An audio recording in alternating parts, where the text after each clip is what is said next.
entire tube-like structure is called as the fallopian tube, which forms a connectivity with the ovary to the uterus. The uterus is covered by 3 layers of tissue. The perimetrium. Peri means outside. Epi and peri, everything means outside. That is why we call it as epithelium, peripheral. So clitoris are tiny finger-like projections or structures which is present at the upper junction of the 2 labia minora above the urethral opening.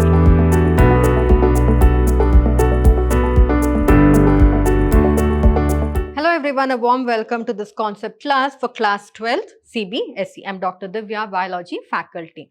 So in this session, which is a continuity of the previous session of chapter 2, Human Reproduction, we will learn about the female reproductive system, its structure and its function. So in the previous session, we learnt about the male reproductive system. In this, we will talk about the female reproductive system. Previous session, we had learnt about the male reproductive system, its structure and the functions.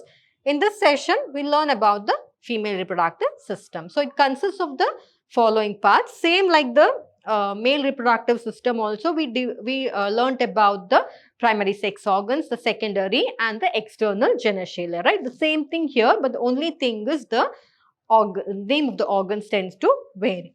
So talking about the primary sex organ, it consists of a pair of ovaries, that is 2 ovaries will be present.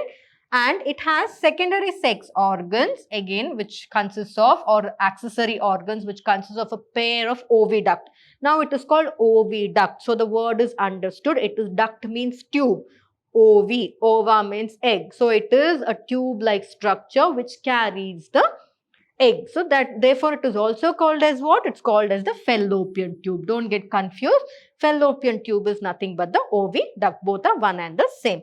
And it consists of the uterus, the cervix and the vagina. And next is the external genitalia, that is vulva, which covers the vagina. So these are the reproductive structures. So talking about the primary sex organ, which is the ovary. So 2 ovaries will be present on either side.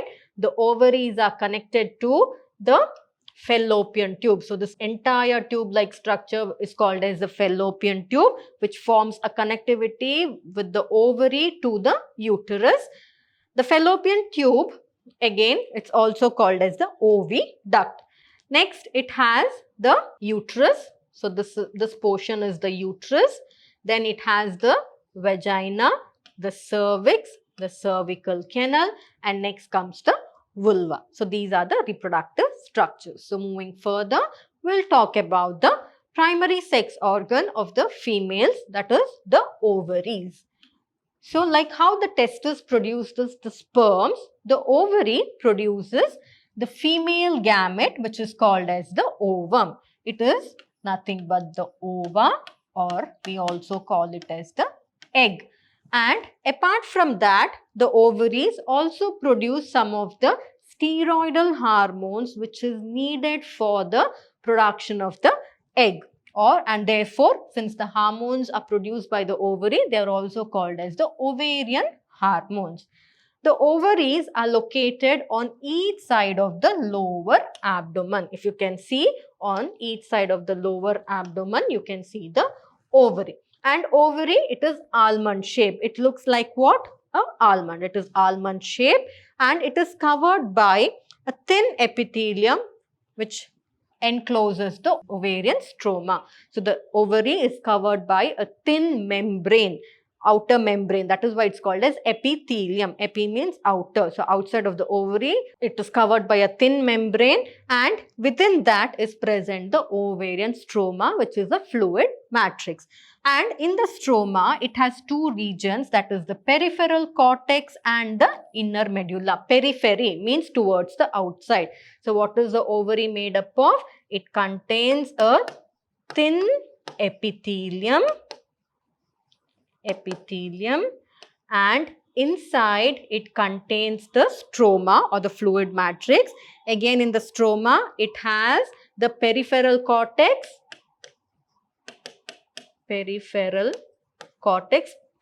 towards the outside. That is why it's called periphery. And towards the inside, it has the inner medulla.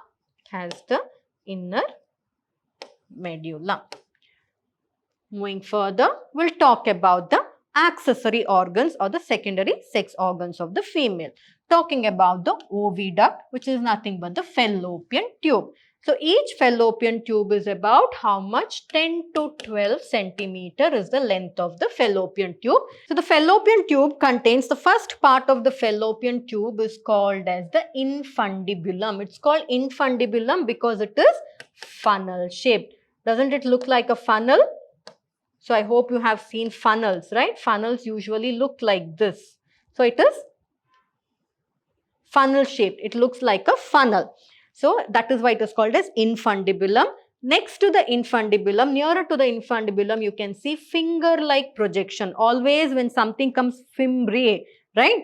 It means it is finger-like. Okay, the meaning of fimbriae means finger-like. So it has finger-like projections. So here this funnel has finger-like projections like this, and they are called as the fimbriae. Next to the infundibulum is the ampulla. So ampulla, if you can see, it is a bit wider part of the oviduct. It is the ampulla.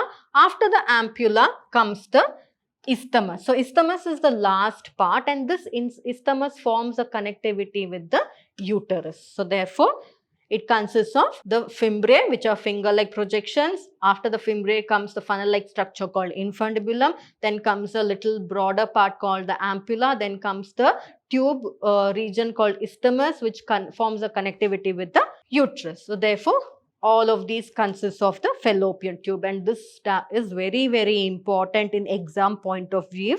Usually the male and the female reproductive structure, usually they will ask. So moving further, next let's talk about, we got to know that the isthmus connects, which is a part of the fallopian tube. It connects to where? To the uterus, right? Now in the uterus, how it looks, what is there, all that, what is it made up of, all that we will study. So uterus, it looks like an inverted pear. So you've seen a pear fruit, right? Pear fruits usually look like this. So this looks like an inverted pear. So if I draw it ulta, how will it look?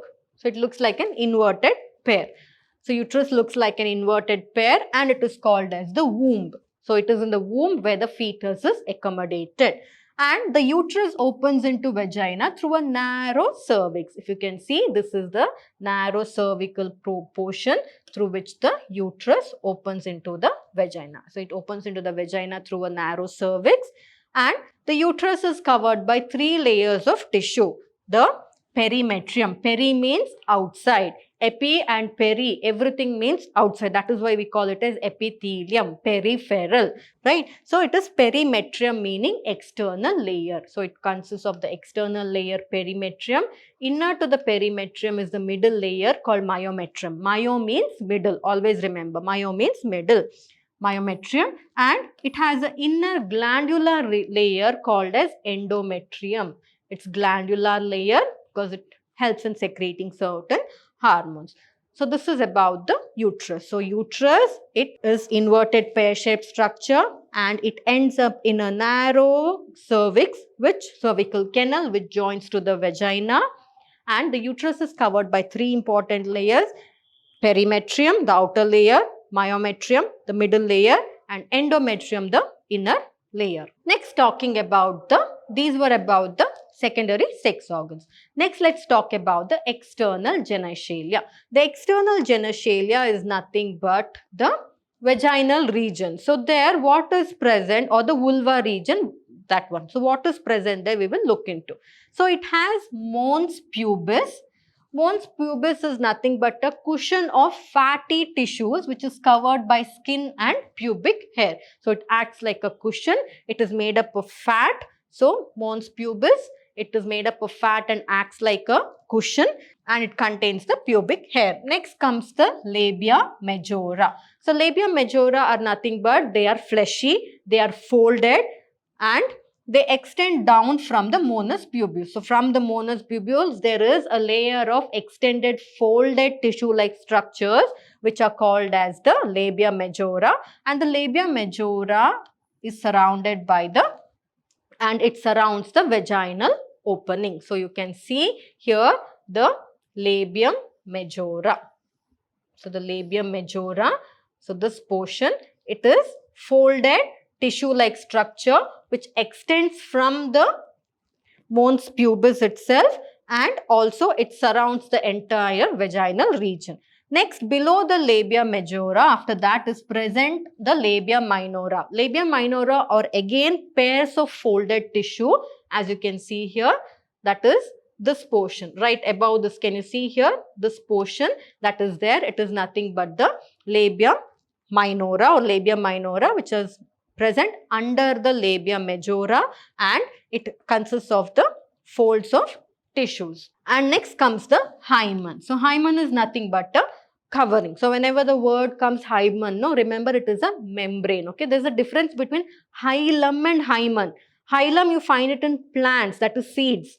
It's a small scar, but this is hymen. Don't get confused. So hymen meaning membrane. It is membrane. So it is a membrane covering the opening of the vagina partially. So hymen is a membrane that covers the opening of the vagina. So this vagina region where it opens, right, they have a small membrane like covering, that is called as the hymen. And next is the clitoris. So clitoris are tiny finger-like projections or structures which is present at the upper junction of the two labia minora above the urethral opening. So that is about clitoris.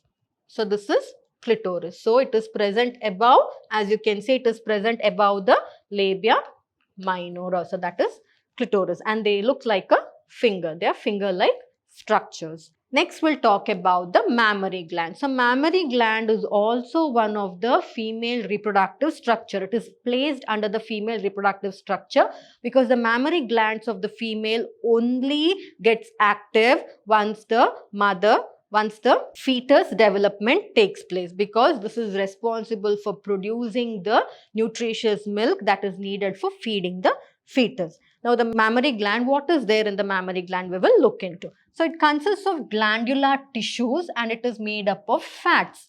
And the glandular tissues are divided into 15 to 20 mammary lobes which contain clusters of cells called alveoli. So, you can see here, this is the structure of the mammary gland. It contains mammary alveolus. These branch-like structures you can see, they're mammary alveolus, and apart from that, where are these mammary alveolus present? They are present in mammary lobes. So these structures are the mammary lobes. This entire thing is the alveolus, and you can see the branches, which is nothing but the mammary duct, and then these branches, they join together in the ampulla. This ampulla leads to the lactiferous duct. The lactiferous duct leads to the nipple. So, like how branching is seen in the lungs, right? Same way with the alveoli, same way it is seen in the mammary glands also. So, the mammary lobe contains small clusters of cells which are called as the alveoli, and the alveoli opens into the mammary tubules and they form the mammary duct, and the mammary joins to form the mammary ampulla, which is connected to the lactiferous duct, and it is through these lactiferous duct is connected to the nipple, and it is through the nipple that the milk gets secreted. So this is the structure of the mammary glands, and this mammary gland is one of the characteristic feature of the female reproductive structure, because in all viviparous mammals these mammary glands will be present. It's not found in oviparous organisms, only viviparous. So this was about the session wherein we learnt about the female reproductive structure, that is the primary sex organs, the secondary sex organs or the accessory organs, and also we learnt about the external genitalia. And also we got to know about one more reproductive structure, that is the mammary gland. So in the next section, since we know about the male reproductive structure and the female reproductive structure from the first and second sessions now, in the coming session, we'll learn about gametogenesis. Gametogenesis is nothing but the formation of the gametes, that is the male gamete, the sperms, and the female gamete, ova or the egg. In that, we'll study about spermatogenesis. Spermatogenesis is nothing but the formation of the sperm, and oogenesis, that is the formation of the ova or the egg. So, we'll study about these two in the coming session. So, see you in the coming session. Thank you.